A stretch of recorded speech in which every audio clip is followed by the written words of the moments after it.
You grow up hearing things like either you or someone you know is going to get cancer. And you hear statistics like 1 in 4 people are going to get cancer. And you grow up for some reason thinking it's not going to be you. But then it happens. And it's happened to me. Eastside Ed has cancer. And I honestly never thought it would happen to me. I'm really healthy. I honestly thought I was indestructible. I have tons of energy. I'm a super hard worker. I rarely, if ever, get sick. I mean, despite the fact that I've been an alcoholic most of my life, I've abused heroin, cocaine, marijuana. I mean, I've always had a curiosity about drugs, but I've always eaten well. That's one thing. Even when I was a young punk rocker, I worked in health food stores. I always made sure I ate well. And it's important that I do this now and share with you my cancer journey, because sooner or later, because of the kind of cancer I have, throat cancer, I might lose my ability to speak for some time. And that kind of freaks me out. It's spring now, 2026, April. I'm about to start radiation, but my cancer journey started last May or June. I started having these weird pains in my mouth. It wasn't a sore throat.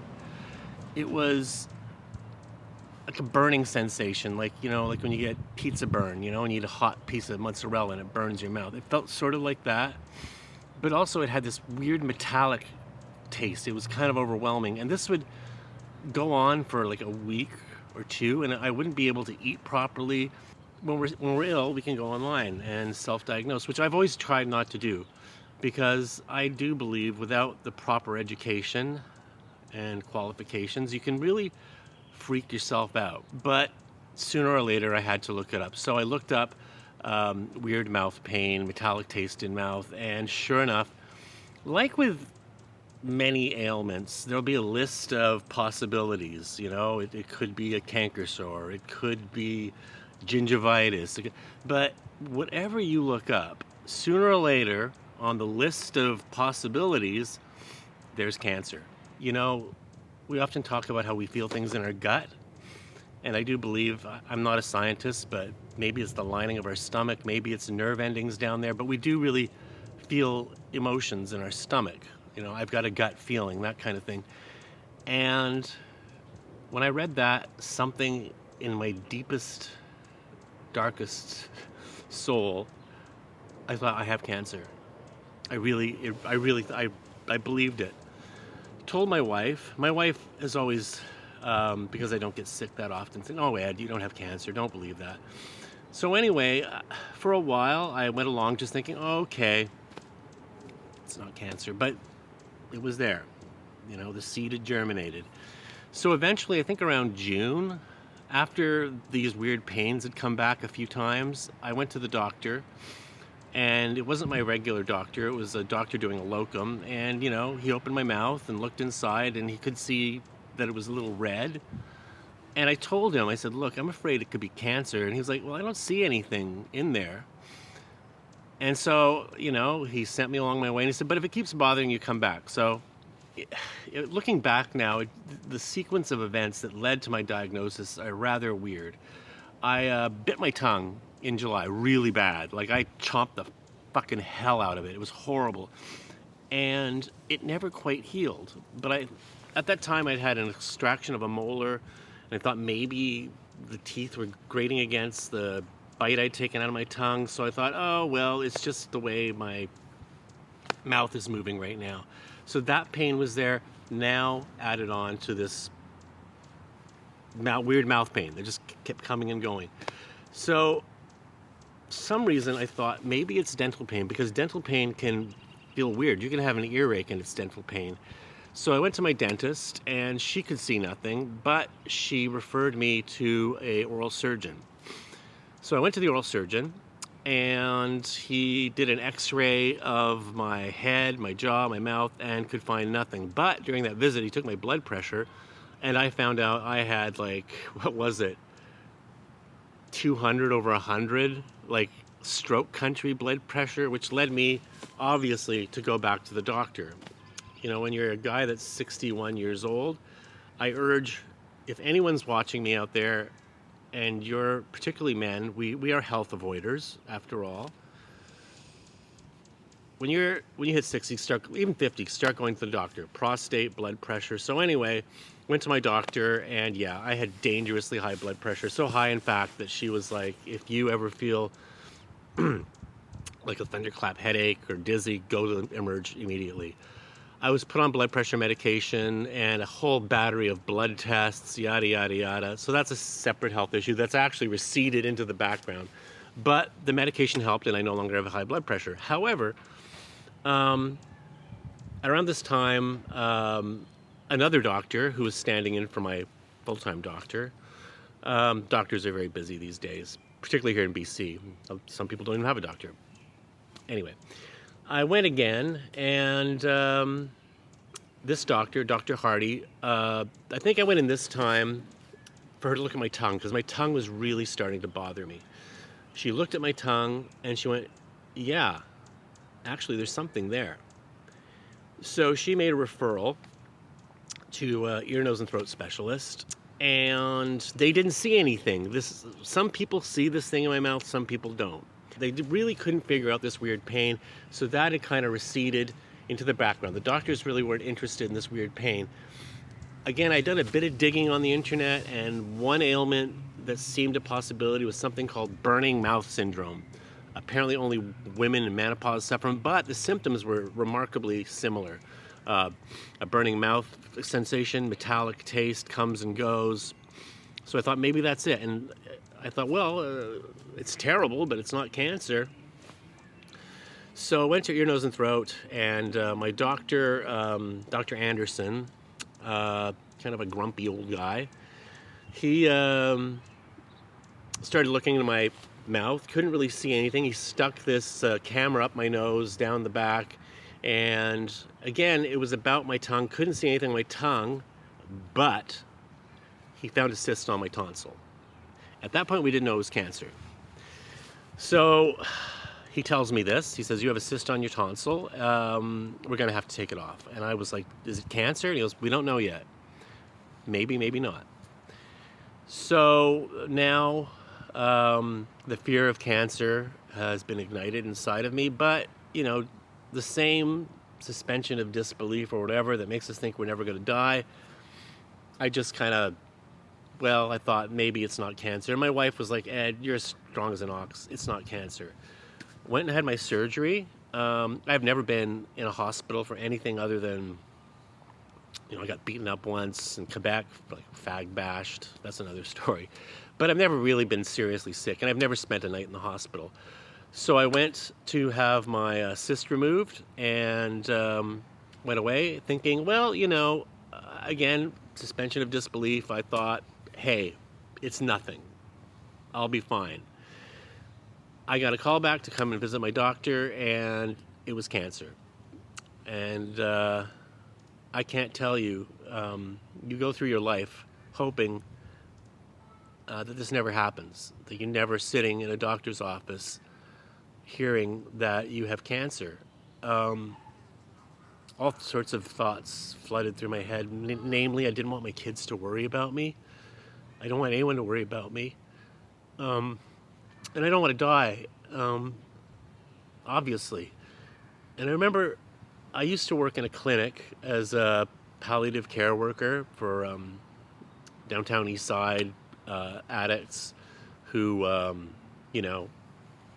dying or have staph-related infections. And I remember one time talking to a doctor about some of the more horrible ways people die. And he brought up how Bono's dad had mouth cancer, and it was horrible. Like his fucking mouth fell apart. And I remember that's always been in the back of my mind, how I would never want something like that. So when this news came, I was freaking the fuck out. But the doctor told me the good news is it's HPV. Now, for those of you who don't know what HPV is, it's genital warts. And turns out, when I was in my early 20s, one of my first girlfriends went to Hawaii and cheated on me. And, maybe this is TMI, but one night when I was going down on her, she had like a housing colony on her pussy. And I was like, what the hell is that? And it turns out she had genital warts, and eventually I got them. And I had no idea that one day this would mutate into cancer for me, but turns out that's exactly what happens. So, like I said, when you get the diagnosis, you start picking through your brain. What did it? What flipped the cancer switch? Could I have gone through my life with HPV and my natural immunity system fight it off? Another theory that maybe works for me is I spent 23 years of my life working as an outreach worker in the downtown East Side. I wasn't always an outreach worker. I've worked in television as a producer of a morning breakfast show, but feeling like television was boring and I wasn't helping anyone but myself, I made the switch. My wife was an outreach worker, and I'd hear her stories about all the people she was helping in the downtown East Side. And at the time, the downtown East Side was just a wild open drug scene like only the West Coast could produce. So I became an outreach worker, and I've done that for 23 years. And in that course of time, added to the ambient trauma of working in a wild and crazy open drug scene where people are slowly killing themselves every day, where you're dealing with people's trauma, where you're breathing in the toxic miasma of vent smoke, crack smoke, harsh cleaning materials, cigarette smoke, just the hell of the downtown East Side, working in these old beaten up hotels where it's just a toxic cesspool.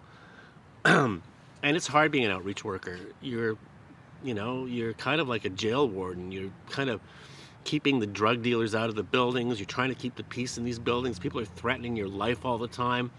The shifts were 12 hours a day. Both my wife and I worked as outreach workers in the downtown East Side, and it turned my hair gray before my time.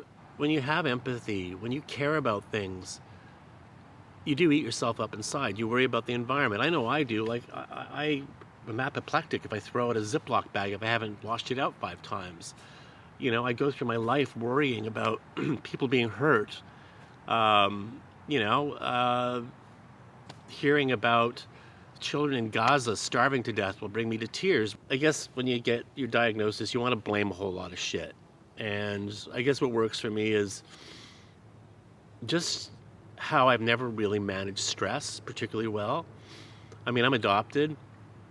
And, the stats, again, for adopted people are you're 70% more likely to be an addict. You don't manage stress well. And then, your early childhood, if you're going to believe the ideas of Gabor Mate, early childhood trauma stunts the growth of your frontal lobes, which makes you more apt to have shitty impulse control, and you're not as able to regulate your emotions. I just have never dealt with stress well. My whole fucking life, I felt like I've got a gun to my head. I've always been stressed out.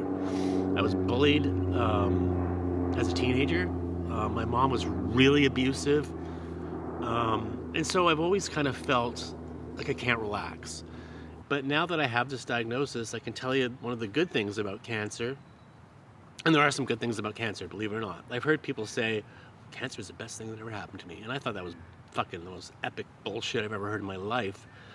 But the good thing about it is you start to really value things you never really valued before. And you start to look at what led to this chapter in your life. I often look at, my life anyway, like either a movie or a book. There are chapters, there are different parts of the movie, and you never think the last fucking chapter of your book is Ed gets cancer. But I have it. And next week, I go to meet my oncologist. I had a PET scan. It's like an MRI. You get into that tube and, you take your piercings out because it's a magnetic resonance image maker. And if you had your nipple piercing, it'd rip your nipple off. But anyway, I had pictures taken of my body. And the reason that is, even though the cancer, I can feel it right now. I can feel my tongue. I can feel where they had the surgery. So they gave me a PET scan to see if it's spread. This is scaring the living shit out of me. I'm going to try to be optimistic because so far the cancer isn't in my lymph nodes. Nope, not there yet. Nope.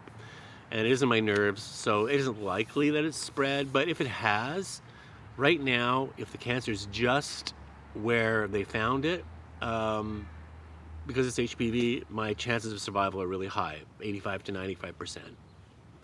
My doctor says 85. My daughter did some research, said 95. I'll go with the 95. But if it's spread, and God knows where it could have spread, that number goes down. But having said that, these days you can't help but to run into people who've had cancer. I mean, it's out there. And there are a lot of success stories. My biological mother, who, another story we might get into in this journey, discovered my bio mother about a couple of years ago. Didn't really work out. We don't communicate, but my daughter Nina and I the other day thought, well, maybe we should share with old Nancy that her dearly beloved son has cancer. So I texted her and I said, hey, just a health update. I have an unwanted visitor in my body called cancer. I have no regrets. You know, things didn't work out between us, but I was just glad to get to know you somewhat. Hope all is well. And she did reply. She said, oh, you know, that's bad news. And she said, did you know that Mike Douglas, for those of you out there who are under the age of 50, Mike Douglas was a talk show host during the 70s. He used to have really good musical guests on, like Iggy Pop, David Bowie, Tom Waits. But it was a kind of talk show like The View, you know, except it was just Mike Douglas. Anyway, Mike Douglas, according to my bio mom, he had stage 4 cancer, and he got over it.